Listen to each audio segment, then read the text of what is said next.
This video explains how to remove space between two combined ggplot2 plots in the R programming language.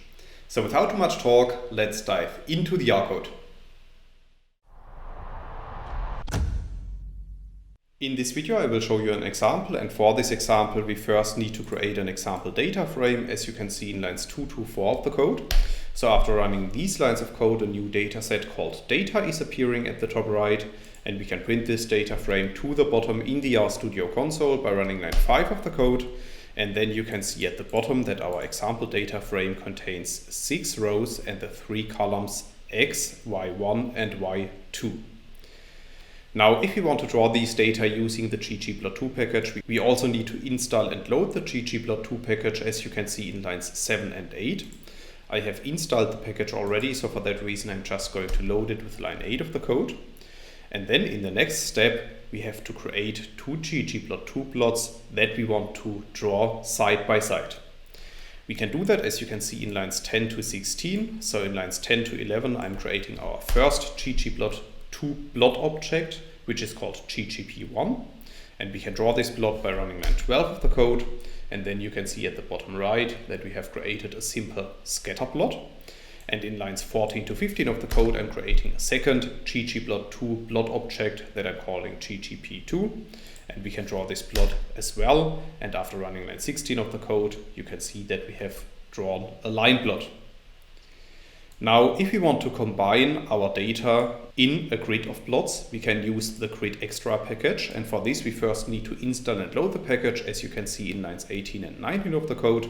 I have installed this package as well, so for that reason, I'm just going to load it with line 19. And then in line 21 of the code, I'm applying the grid.arrange function to our two plot objects, ggp1 and ggp2. So after running this line of code, a grid of plots is shown at the bottom right. So as you can see, our first plot, ggp1, is appearing at the top of our grid of plots, and the second plot, our line plot, is appearing at the bottom. However, you can also see that between these plots there's a lot of empty space, and you can also see that the x-axis label x is appearing for the upper plot as well, even though both plots share the same axis values. Now, in order to reduce this space, we can modify our two plots, as you can see in lines 23 to 30 of the code. So in lines 23 to 27, I'm using our first plot object, ggp1, and then I'm adding to this the theme function. And within the theme function, I'm specifying that the axis text x should be blank, the axis text x should be blank, the axis title x should be blank. And I'm also specifying the margins of our plot using the plot margin argument. So after running these lines of code, a new plot object called ggp1 mod is appearing at the top right. And then in the next step, I'm also modifying the margins of our second plot. So please note, in this case, I'm keeping the elements on the x-axis, but I'm also changing the margins of the plot. So after running lines 29 to 30 of the code, another plot object called ggp2 mod is appearing at the top right.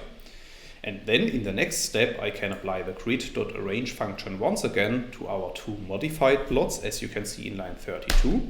So after running this line of code, another grid of plots is shown. And as you can see, we have removed all the x-axis elements from our first plot, and we have changed the margins of our plots. And now both plots are appearing very close to each other. So in this first example, I have explained how to use the gridArrange function of the gridExtra package to remove space between combined ggplot2 plots. However, it's also possible to use the patchwork package for this task, and this is what I want to show you in the next example. So first we need to install and load the package. I have installed this package as well, so for that reason I'm just going to load the patchwork package using line 35. And then in the next step, we can use this typical patchwork syntax. So in this case, we simply need to specify our first modified plot, then a backslash and our second modified plot. So after running line 37 of the code, our plot is recreated, but this time based on the syntax of the patchwork package. That's all I wanted to explain in this video. In case you want to learn more on this topic, you may check out my homepage statisticsglobe.com, because on my homepage I have recently published a tutorial in which I'm explaining the content of this video in some more detail.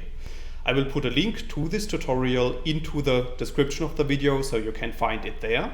If you have liked this video or if you have any questions, let me know in the comments section below. I'll try to respond to all comments as soon as I can. Furthermore, make sure to subscribe to my YouTube channel to get notified about future video releases. I have already published about 500 videos on this channel and I'm releasing new videos on a daily basis. Thanks a lot for watching. See you in the next video.